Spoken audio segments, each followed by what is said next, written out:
Yeah, it is chilly. Did you go down here on break? Is anyone down there?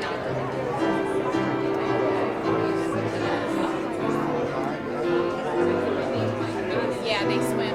Yeah, yeah, here. Want to come in? Yeah. So a lot of like it's like open swim and they like have it, they drag it up. Yeah.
those introductions. That's pretty good.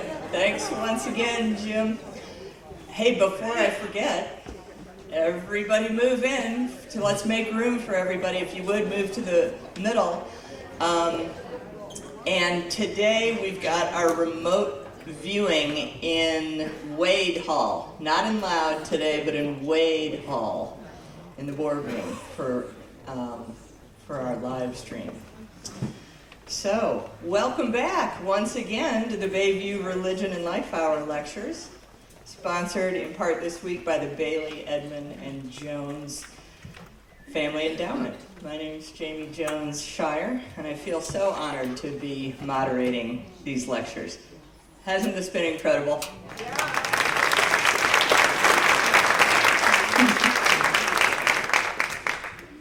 Thank you for continuing to give so generously to the Bayview Worship Program with your cash, check, or by using the QR code as you leave. Your support allows us to continue to have top-notch speakers like these folks right here. We'll be able to do that for years to come. So thank you again. Just a reminder that at 4 o'clock today in Hall Auditorium, we'll have an additional time together with our friends, Father Greg, Faylene, and Jorge. So bring your friends, spread the word, and this again will be free and open to the public. Let me think. Any other announcements I've forgotten? Oh yeah, thanks. Turn off those cell phones. We don't need those going on. Thank you. All right, please rise as you're able, and let's sing hymn 431 together. Let there be peace on earth. One verse? All right, we'll take it.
Yesterday we had the great privilege of holding space for Jorge as he so eloquently shared some really difficult parts of his story with us.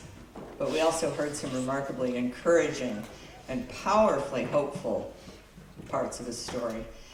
He reminded us that love changes people, and that although it's true that hurt people, it's also true that healed people heal people.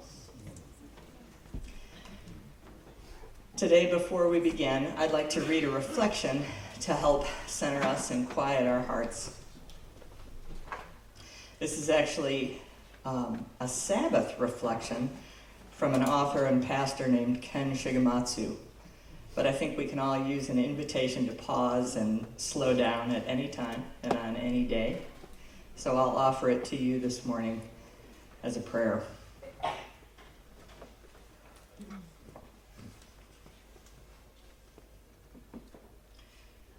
We live much of our lives producing and achieving. Sometimes without even realizing it, we try to prove our worth by how much we get done, how much we own, or how much others notice us. but now we stop. On this Sabbath day, we step off the hamster wheel. We breathe deeply and give thanks. We remember that our value comes not from what we accomplish, what we have, or what others think of us, but from who we are, daughters and sons, deeply loved by our Father in heaven. This day invites us to rest in that love, to let go of striving. As we let go, we become more aware of how fully we are known and cherished. Amen. Please join me in welcoming back Father Greg Boyle.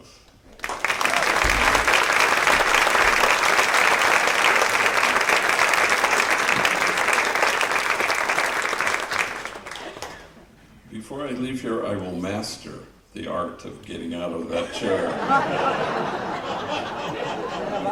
But it didn't happen today. That's all I can say.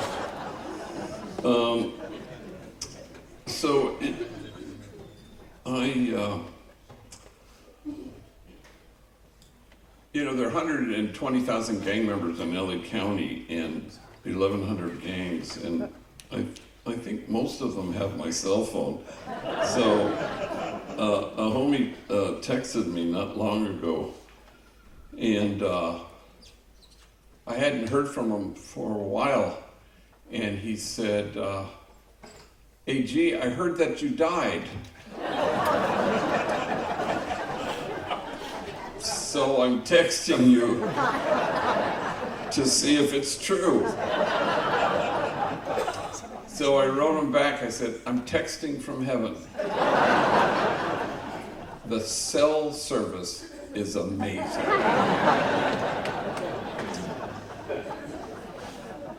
That's one of those, you get the memo, it's like when you discover you're older than the Pope, you get the memo that none of us will live forever. But all of us can live in the forever. And that's kind of what we're inviting each other to during these days. How do we live in the forever? I had a homie who was working at home, and he came into my office and he just said out of the wild blue yonder, he goes, "I'm enjoying heaven with you." And I thought, well, that's exactly right. How do you find yourself anchored in the present moment so you can come to know the God that we actually have? And, we are all on the lookout for the secret beauty in each other. And that's kind of how it goes, "You are my beloved in whom I'm wonderfully pleased." And so we want to hear those words, and we want them to penetrate our hearts so that we can be that for each other. I had a homie in my office who knows how these things happen. He was talking about his life, and suddenly he just began to weep, and he was just sobbing. And at one point he looked up at me and he says, "Has God disowned me?" And he cried some more. And then he said, "Have you?"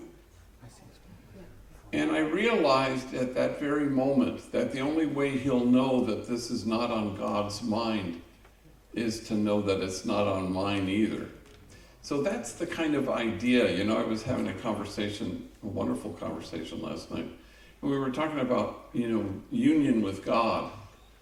And so much we have said about that as, this is the goal, is union with God. And that's part of the air we breathe. And I think because we're human beings, we settle. And so we don't want to settle for a partial God. Hold out for the God we actually have. And in the same way, we don't want to settle for piety. We want to hold out for holiness, where we are whole and full and well. Hold out for that. So the union with God part is, again, I suspect a little bit is our own projection. As I have loved you, love me back. You would never say that to your grandchildren. You would never say, I have one aspiration and desire and longing for you is to love me as your grandfather, as I love you. And it's like, well, really? I don't think that's what you would say. You would say, my aspiration is that you, like Jesus says, my joy yours, your joy complete. It's about something more generative.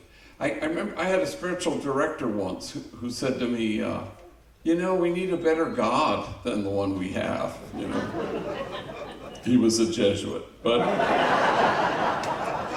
of course he was right, because we settle for these kind of notions that are more puny than the God we actually have.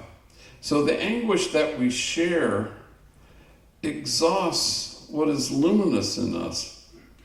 And then we discover that cherishing soothes us back to our luminous selves. And that's what we want to see. I remember there was a homegirl named Nellie who just about any horrible thing that could befall a human being befell her. She told me, she came to this country from Cuba, and she's on the, what do you call that, the Mariana boat lift? Muriel. And she said, that's when Castro sent all the bad people here, which was a very telling explanation of it. And, she was a gang member and sold drugs, used drugs, tattooed, prison, felon, barely survived human trafficking, had her kids taken away, rehab, prison, everything. She was going through a bad stretch, and they were about to cut off her lights, so she came into my office, and so I was writing a check to pay for her lights.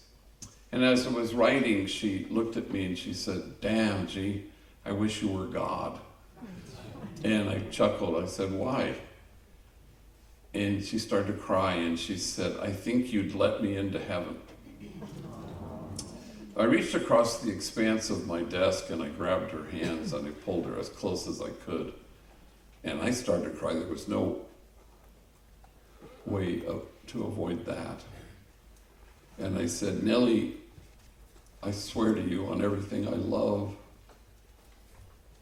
if I get to heaven and you're not there, I'm not staying." And I stand in awe of what she has to carry. Abuse and violence and abandonment. Once she came into my office and she told me a dream. And the homies and the homegirls explain dreams, and sometimes they feel there's a kind of an omen connected to it. And you're trying to invite them to delight in whatever their subconscious is telling them. And in the dream, she's at a party. She goes, "I'm in a hall, and it's like a quinceañera when a girl turns 15. They have a party in the hall, some salon. And there's a lot of dancing." And she goes, "God is there." And I'm glad security let him in. So, he sees her, and he beckons her to come and dance with him. And she can't believe that he wants to dance with her. And so they're dancing, kind of cheek to cheek. And she can tell that everybody's hating on her, as the homies would say. And they're wondering, why is God dancing with Nellie? And people keep coming over and they're trying to cut in because they think God shouldn't be dancing with Nellie. And Nellie tells me that God stares her in the eyes, won't take her eyes off of her. And he says kindly to the people who are trying to cut in, "No, I'm dancing with Nellie."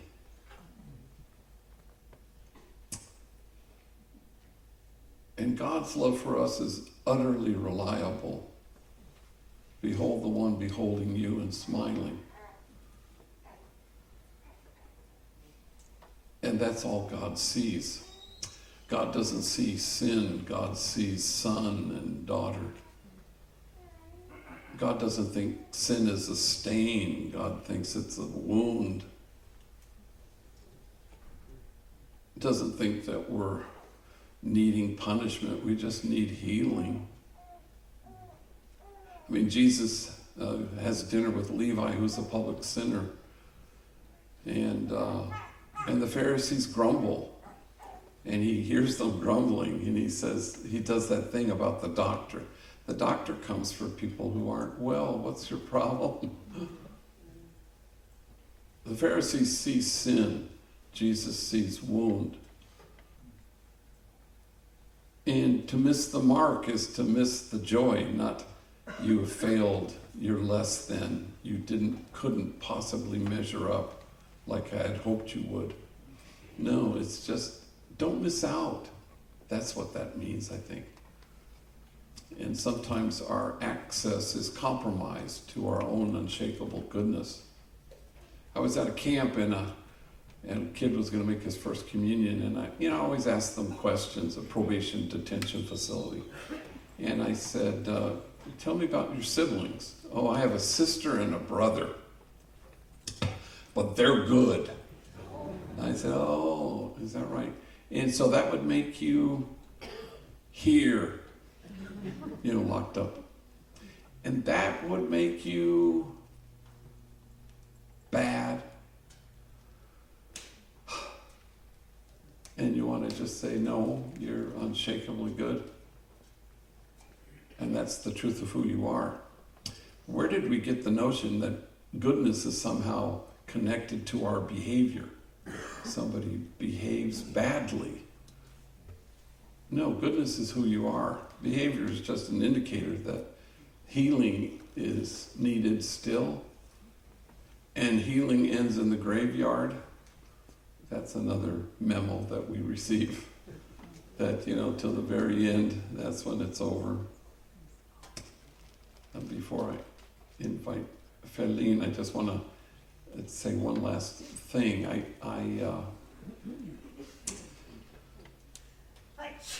bless you. Hafez says, if the house of the world is dark, love will find a way to make windows. So we know that love is God's religion, as Rumi says. And so I presume that the way to practice it is how we worship and how we live and how we love. But I went on a trip with Tammy and Emily. Tammy, African-American woman in prison for a long time. Emily, same thing, a Latina, but in prison for a very long time. And we went to speak to judges in San Francisco, 600 judges. And they told their stories, and it was so powerful. And they're sobbing about, their struggles and their kids being taken away and addiction.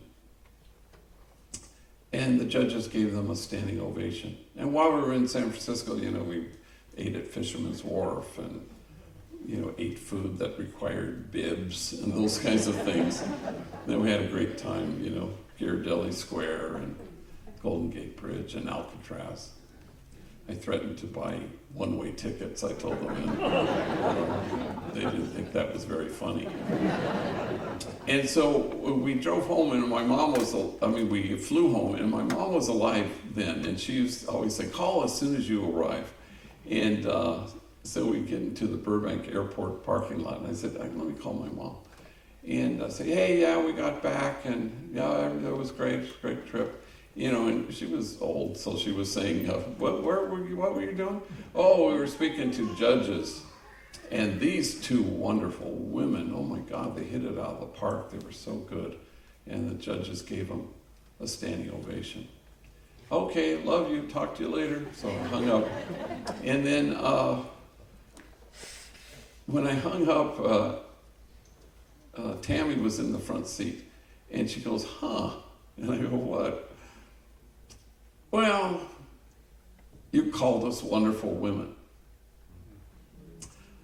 Yeah, so I don't know. And then she turned and looked at me and she said, when you say it, I believe you. And we're invited to say it to each other so that collectively and together we will believe that we're unshakably good. What a privilege for me to know Feline, a wonderful woman.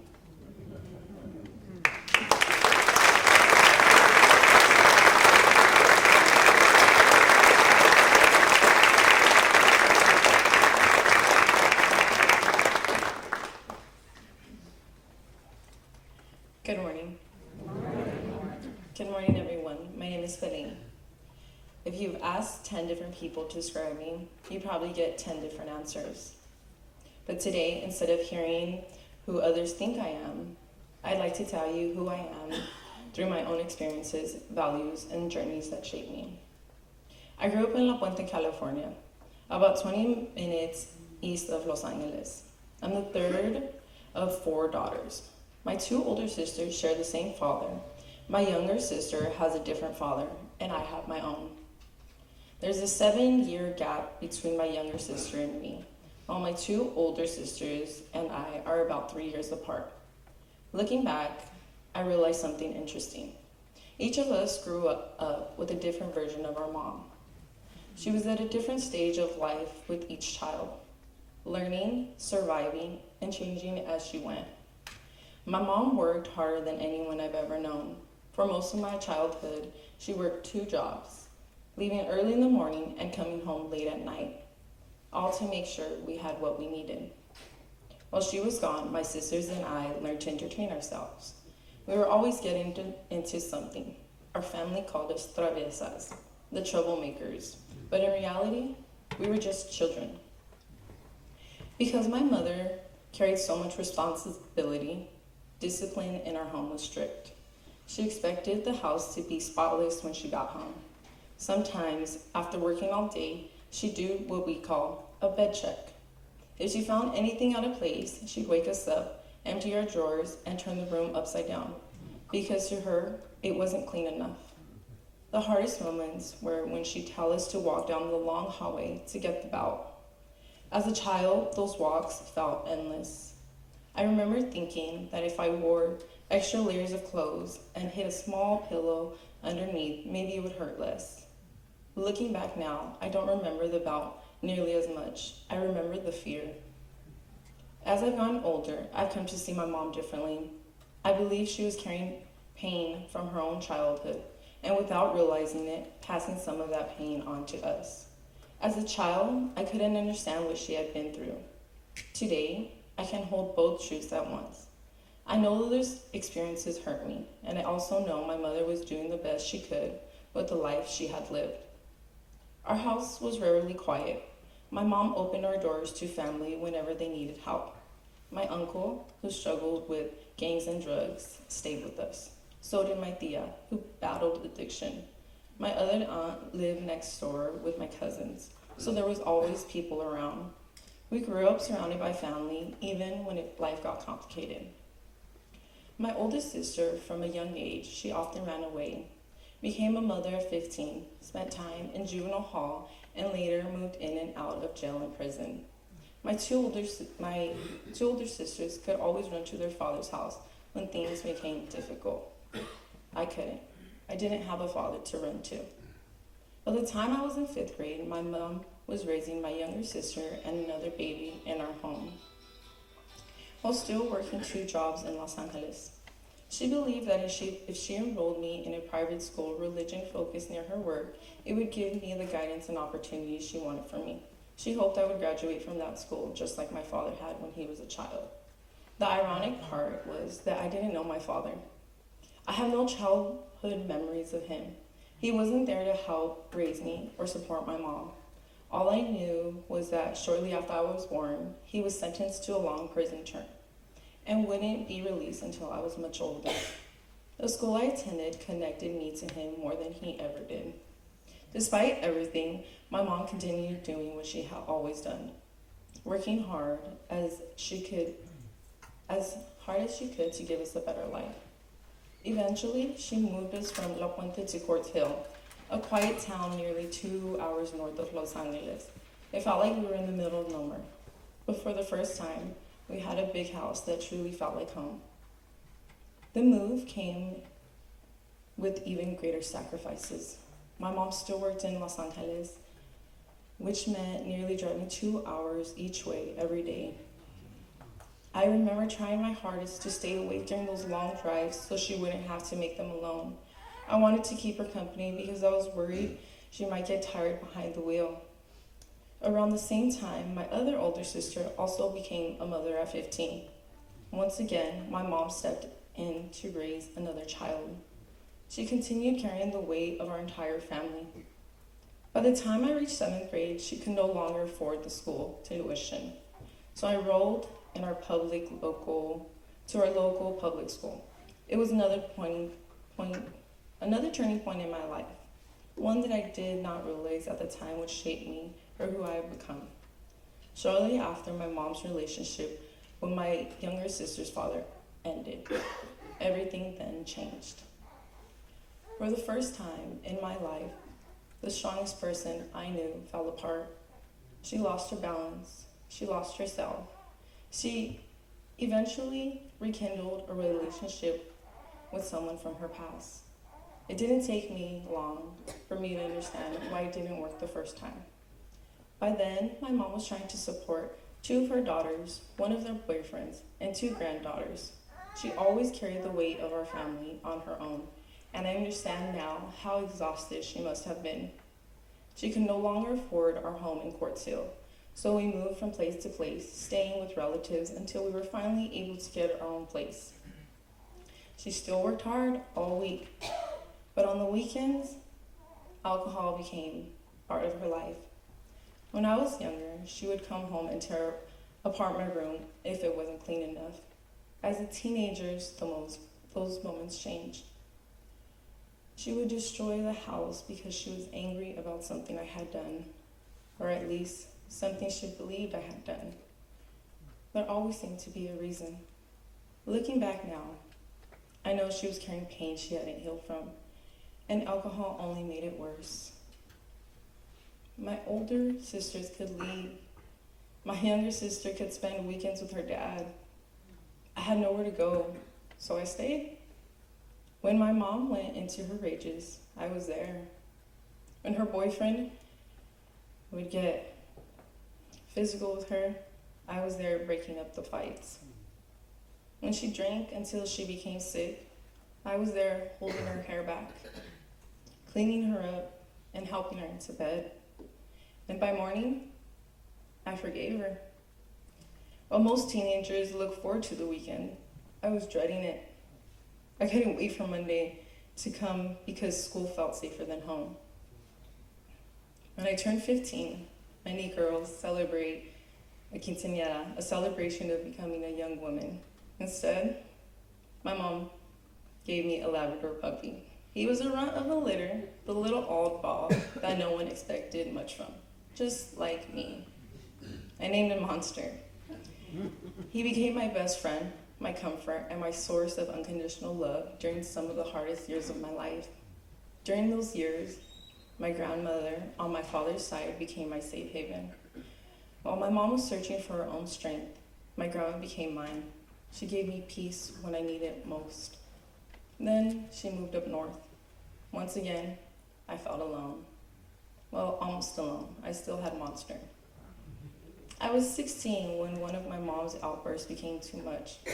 By then, my father had been released from prison, so I decided to move with him. I was tired of the chaos. I believed living with my father would finally give me stability I'd always wanted. I imagined he would protect me, make up for lost time, and that we'd finally build the relationship I had always hoped for. I couldn't have been more wrong. That very first weekend I lived with him, he came home late. I noticed he had parked on the grass, which seemed odd. Then he walked through the door. Before he said a single word, I recognized the smell, the stumbling. I knew he was drunk. In that moment, I finally understood what my mom had tried to tell me. The difference was that my father was much bigger than my mom. His anger felt different. It felt dangerous. I couldn't step in and protect myself the way I had learned to with my mom. That night, I left. The next morning, my mom came to pick me up. I was back where I started. Looking back now, I also understand something I couldn't grasp as a teenager. My mom used to tell me, I want to stop drinking, I just can't. To me, it sounded simple. I now know that addiction isn't simple. Not long after, my mom, my younger sister, Monster, and I were still moving from place to place. On weekends, after my younger sister went to visit her dad's family, Monster and I would wait for my mom to come home from partying. Eventually, she started going to Tijuana on weekends. One weekend, she didn't come home. One day passed, then another, then another. 3 days later, she walked through the door. She had stitches above her eyes and a deep wound across her neck. She told me she wanted to see me with her own eyes to tell me that she was alive. She had driven drunk, gone over a 20-foot cliff in Tijuana, and rolled down the hillside. While she waited for help, people stole everything, her belongings, her identification, even parts of her car. As terrible as the accident was, it became the turning point in her life. She stopped drinking. She left that unhealthy relationship. Little by little, I watched my mom become herself again. The woman I remembered was coming back. For the first time in years, home began to feel peaceful again. The peace gave me something I hadn't had in a long time.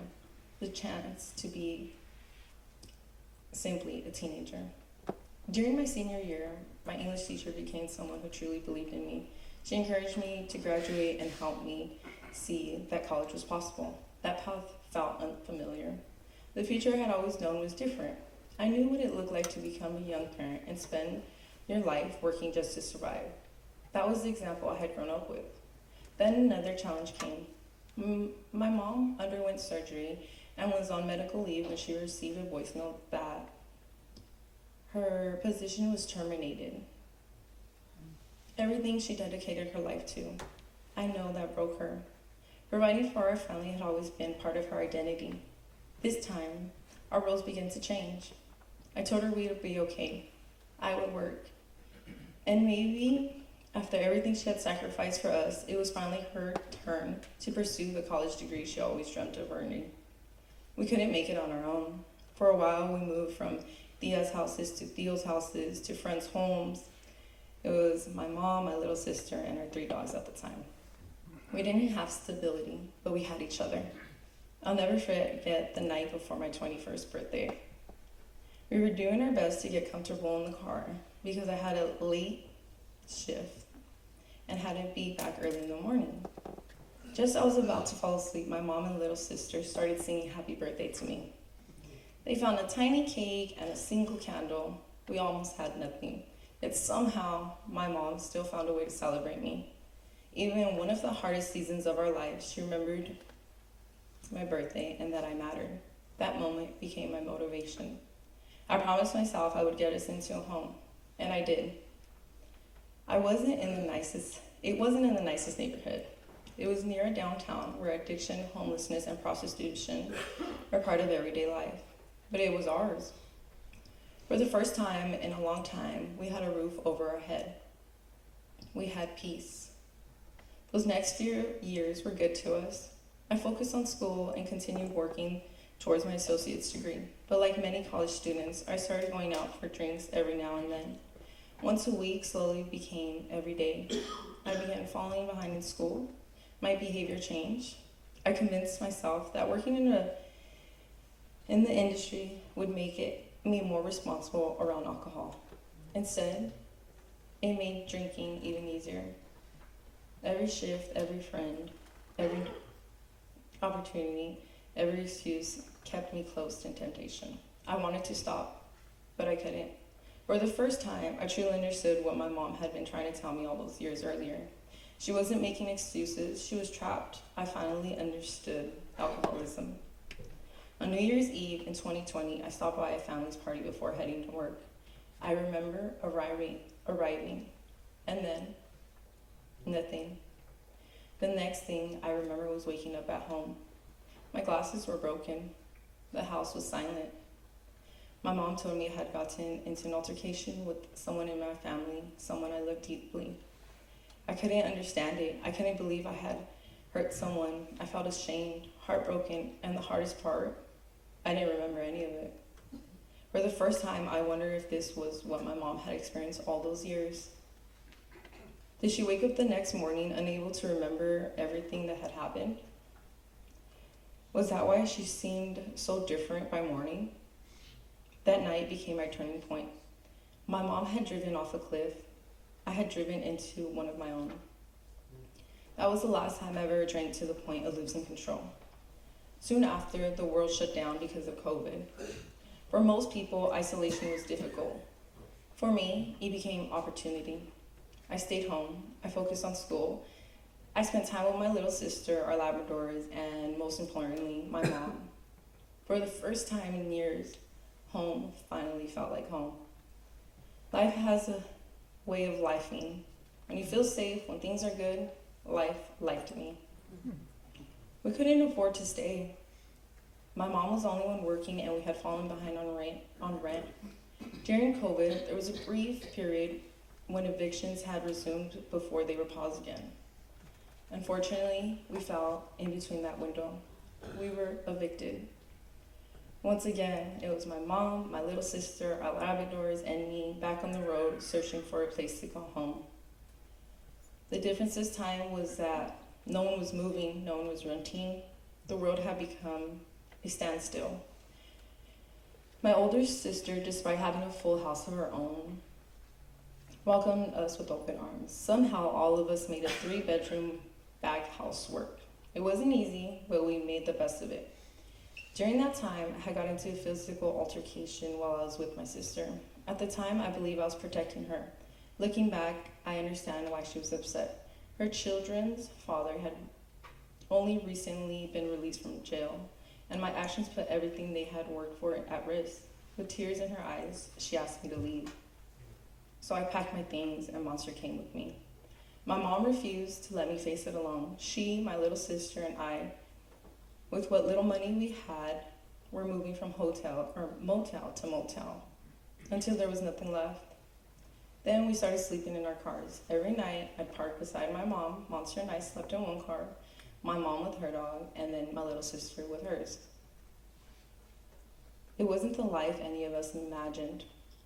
During the day, while my mom worked, my little sister searched for resources, and I spent my days caring for the dogs while trying to find us somewhere to live. Homelessness during COVID was unlike anything I had ever experienced before. When we struggled with housing in the past, people still invited us for a meal. Gyms were open so members could shower. Restaurants and stores had restrooms. There was places to go. During COVID, those places disappeared. We couldn't even walk into a business to use the restroom. Every morning, we waited for the park restrooms to open at 7 a.m. before they closed again later on that night. Once a week, a mobile trailer called Shower of Hope came to the park. We were giving 10 minutes to shower. An arm's width shower and 10 minutes of hot water became something I looked forward to all week. Hot food became a luxury. On my mom's day off, we'd heat up whatever we had over a small camping stove, and somehow, my mom still always found ways to make us smile. She'd laugh and say, "We've always wanted to go camping. This is just that." When we were able to stay in motels for a night, I tell my little sisters, "This is what traveling is like. We'd be staying in motels. We're practicing." Sometimes we drive to the beach and park there, just so it felt like we were spending the day at the ocean instead of living in our cars. Looking back now, those moments are some of the moments I cherish most.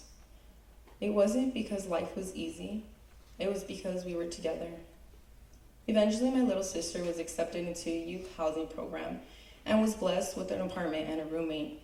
My mother and I would quietly visit to shower, eat a home-cooked meal, and occasionally spend the night. Meanwhile, I became determined to find a place for my mom and I had no idea that my life was about to change. One afternoon, I was driving to look at a place I was excited about. Then I got pulled over. One officer asked why I had Post-it notes all over my car. I smiled and explained that I was going through a difficult time and the notes were reminders that my struggles were temporary. The other officer returned after checking my information. His demeanor had changed. He drew his weapon. Within seconds, I was handcuffed and sitting in the back of a patrol car. There was a warrant out for my arrest. I had no idea what they were talking about. Thankfully, one of the officers believed I wasn't trying to run. He told me to appear in court that Monday and warned me that if I didn't, the next time they would take me to jail. I drove away terrified, confused, completely overwhelmed. I didn't tell my family, not even my mom. I convinced myself there had to be some mistake. There wasn't. I attended court alone. One hearing became another. Eventually, I learned I was facing up to a 4 years state prison sentence because of the altercation from the year before. 4 years. 4 years for my first offense. I felt like my entire future had disappeared. The legal system was overwhelming, and I didn't know where to begin. Then I met my public defender. Her name was Estela, the same name as my mom's middle name. Maybe it was a coincidence, but to me, it felt like hope. She looked at me in the eyes and told me we were going to fight, and she would do everything she could. For the first time in months, I believed someone was standing beside me. Ironically, the same year I was accepted into a university after years of hard work was the same year I was told I could be sent to prison for 4 years. 4 years in university in comparison to 4 years in prison. One dream had finally come true. Another threatened to take it all away. The hardest conversation wasn't with my attorney. It wasn't with the judge. It was with my mom. I had to tell the woman who spent her entire life sacrificing for me that I might be following the same path as my father. She worked 2 jobs, raised 4 daughters, survived alcoholism, survived homelessness, giving us everything she had, and now I believe I had failed her. During this time, Estela encouraged me to accept my admission to the university. She constantly reminded me that being more stable, I could build through school, work, and housing, the stronger my case would become. She believed in my future even when I struggled to believe in myself. So I listened. I worked, I found an apartment, and for the first time in a long time, it was just Monster and I. I had a place to call home. My mom split her time between my apartment and my sister's house, and for the first time in years, life felt peaceful. I had stability, I had purpose, and I had hope. I finally understood what a stable home can do for a person, especially someone who has spent so much of their life surviving. 4 years, exactly to this very day, my life crossed paths with Jorge. Little did I know that meeting him would change my life forever. Like many relationships, everything started off beautifully. Before long, Jorge moved in with Monster and I. Shortly after, my lease was renewed, and he invited me to move with him in South Los Angeles. We both had jobs, and we told ourselves it would be temporary when we get back on our feet in no time. Life had other plans. I lost my job, our car was totaled, and hanging over my head was my court case. I was in court every month, sometimes twice a month, and through it all, Estela kept fighting for me. Every continuance she secured felt like borrowed time. She wasn't just delaying a sentence, she was giving me another chance to rebuild my life. Then one day, I arrived for another hearing and learned that Estela had passed away. I was devastated. In an instant, the hope I had been holding on to disappeared. The person who had believed in me, who had stood beside me every step of the way, was gone. The hearings that followed were different. My new public defenders encouraged me to take the plea agreement, 4 years in prison. Even my dad told me it would be over sooner if I accepted it. At that point, I had lost so much already. I didn't have stability. I didn't know what my future would look like. I thought about losing all the years with my mom. I worried about my grandmother, and I thought about Monster, the one soul who depended on me every single day. After months of fear, exhaustion, and emotional defeat, I finally gave in. I walked into my next court date, prepared to ask for the sentencing day. I was done fighting. As I waited outside the courtroom, I noticed my case was taking longer than usual. I didn't mind. I believed this chapter of my life was finally coming to an end. Eventually, I asked someone about my case. They looked confused. According to the court, I was already in custody.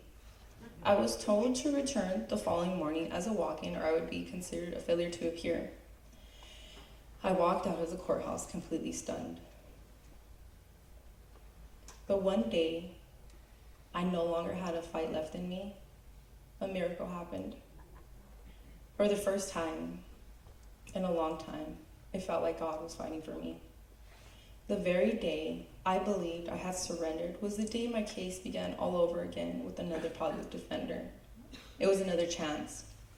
By then, I was back at work. I had transportation again, and Hoda and I were doing everything we could to rebuild our lives. But life tested us again. I didn't know much about addiction. I hadn't grown up as he did. And I was naive enough to believe that if someone wanted to stop, they simply would. Then I watched the man I loved slowly lose himself. At first, I thought it was a phase. I told myself it would pass. But it wasn't a phase. It was addiction. Watching someone you love disappear right in front of you is one of the hardest things I've ever experienced. I didn't know how to save him. All I knew was how to love him. As his addiction grew stronger, our struggles grew with it. Money that was supposed to be paying storages, housing, disappeared. Finding stability became harder and harder. Eventually, we had nowhere left to go. I stayed with family, he stayed with his. Although we were apart, we were together every day. Every morning, I would worry my phone would ring and someone would tell me he was gone. At the same time, our court case still hung over my head. My family questioned my choices, and I was emotionally exhausted. We had lost almost everything. Our belongings were auctions, and we couldn't afford the storage unit. We had no transportation, no savings, no permanent home. Yet somehow, we were still trying to hold on to each other while fighting battles neither of us fully understand. And all through it, there was Monster. He wasn't just my dog, he was my best friend. For 15 years, he had been by my side through every chapter of my life. He slept beside me in the cars we lived. He celebrated me when I finally had my first apartment. He stood beside me through every victory and every heartbreak. Then one day he was gone. Something inside me broke. The weight of everything I had been carrying finally caught up with me. For the first time, I couldn't be strong for anyone else. I couldn't even be strong for Jorge. I was lost. I was grieving. I was exhausted. My sister became my caretaker. She would make sure I ate. She would check on me every day. She gave me space to cry without trying to rush my healing. She was patient. She was gentle. She was kind. She simply loved me through it. After some time, she encouraged me to go back to work. At first, I wasn't sure I could, but I realized something. Sometimes healing doesn't begin because everything is okay. Sometimes healing begins because you decide to take one step small anyways. So I went back to work. I was still carrying the chaos with me, but for the first time in a long time, I was also carrying hope. My court case was a constant present in my life. Every day, it was hanging over me. By then, I was fighting my case under strict conditions. I had weekly drug tests, therapy appointments, mandatory classes, court dates, and countless other requirements. I lived with constant fear that if I missed even one of them, everything I had worked hard for would disappear. I didn't know where to turn. My cousin had spoke so highly of Homeboy's Industry and had invited me to visit many times. When I finally reached my breaking point, Jorge and I went together. He wasn't ready to walk through those doors. He waited for me out front, so I walked in alone. At first, I was simply looking for resources. Instead, I found hope. One day, I met Steve, the vice president of Homeboys. From that moment we met, he welcomed me with open arms. He listened. He guided me. Most importantly, he reassured me that I was going to be okay. He saw me, not my court case, not my mistakes, and not my circumstances. He saw me. As a woman, there has been many moments in my life when I felt unheard. As a Mexican with ethnic features, I've also felt invisible, or worse, judged before I had even had the chance to introduce myself. Too often, I felt defined by my appearance, my neighborhood, or my socioeconomic status, instead of my character. But that's not what I experienced at Homeboy's Industry. A man who had never met me treated me with kindness, compassion, and dignity. I remember wondering, how can someone be this gentle, this kind, this loving?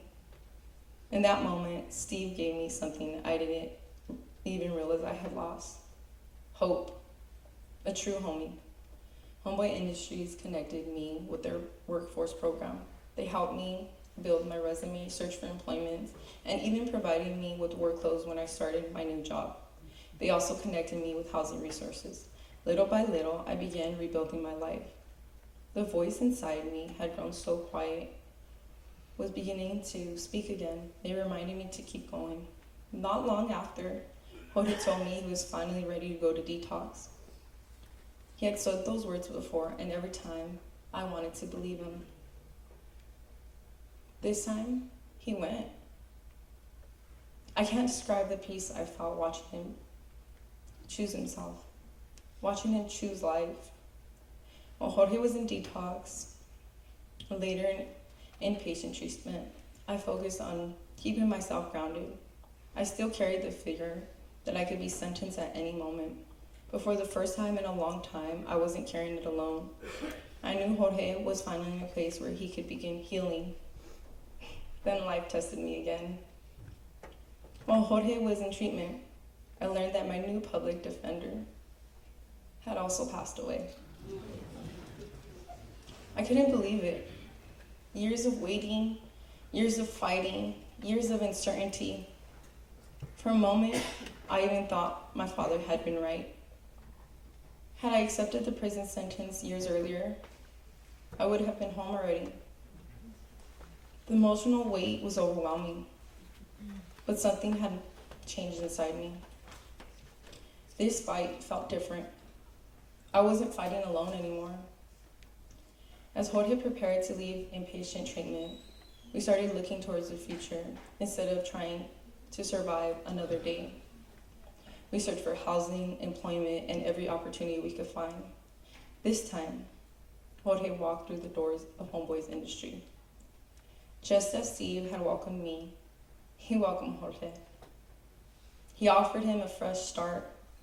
Jorge was given a start date right away, right after the holidays. A new year, a new beginning. Life wasn't suddenly easy. There was nights we slept, still in our car. Weeks when we lived from one Airbnb to the next, paycheck to paycheck. But it felt different. Jorge was sober. He was surrounded by people who believed in him. His mindset was changing. he was changing. And without realizing it, so was I. After months of searching, Homeboy Industries helped us with our moving costs.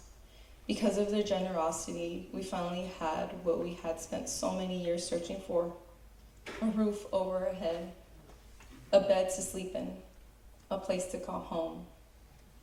Not long after, Jorge was invited to attend a retreat in Northern California with other Homeboy participants. It was a chance to step away from everything that had consumed his life, to get out of his own way and continue healing alongside people who truly understood his journey. When one of my court date approached, Father Craig arranged for Jorge to fly home so he could stand by my side. I'll never forget that. After more than 5 years of weekly drug tests, bi-weekly therapy sessions, monthly court appearances, daily mental health classes, psychiatric appointments, years of staying out of trouble, and doing everything I could to rebuild my life, my case was dismissed.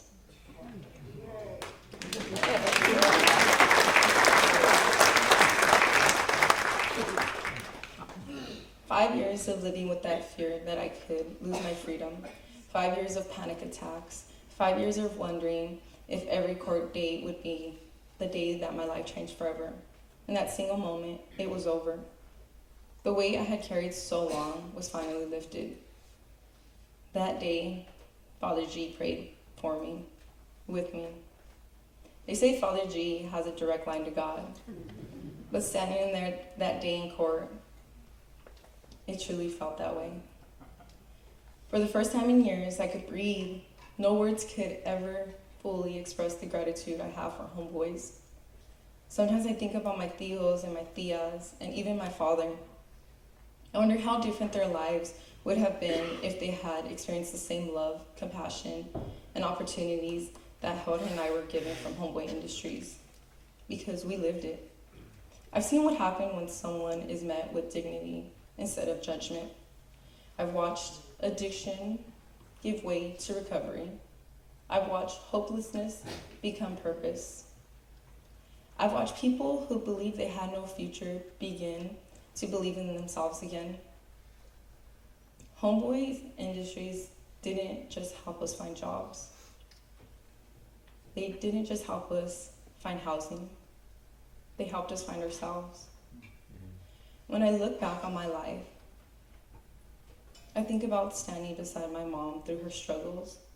I think about how my mom and sisters stood beside me through my struggles. I think about standing beside Jorge's as he fought to reclaim his life. Healing has never been something any of us accomplished alone. It happened because someone chose to stand between us. This is what the homeboy way means to me. It is what Father G has instilled in me. Father G doesn't know it yet, but he is my father figure. He is my pops. Just as Father G has taught me, it can be summed up in one simple word: love. Thank you.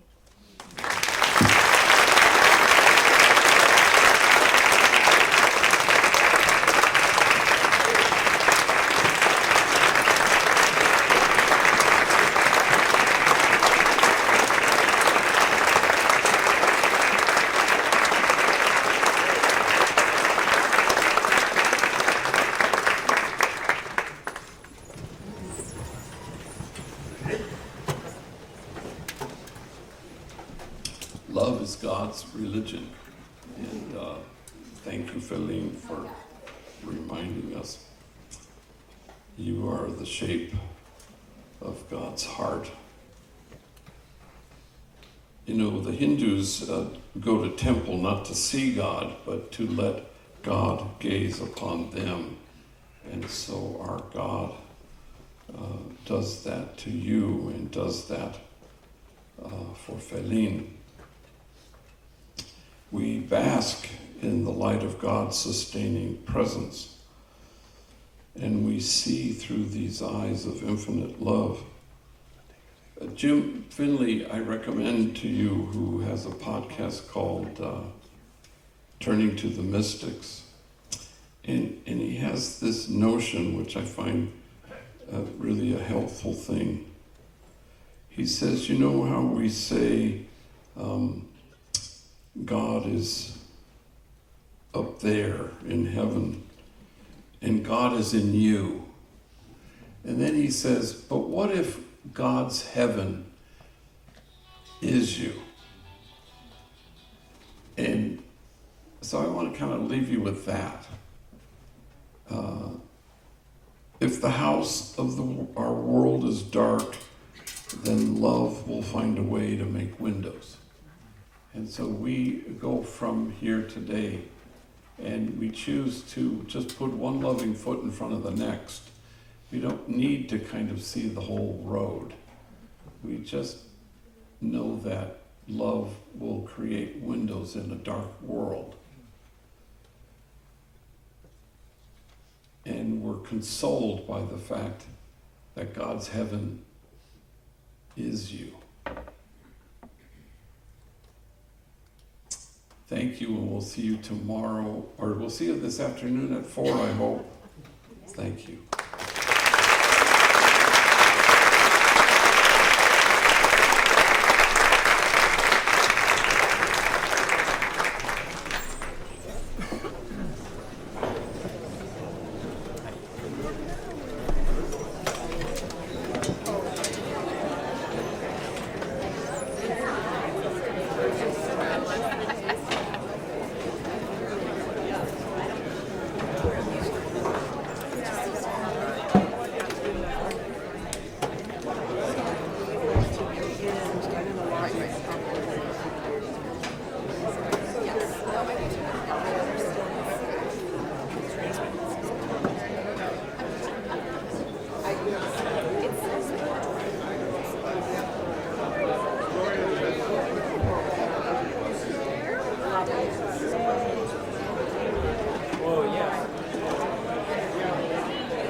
Today, I've been here a little over a week. Yeah. I love it here. He told me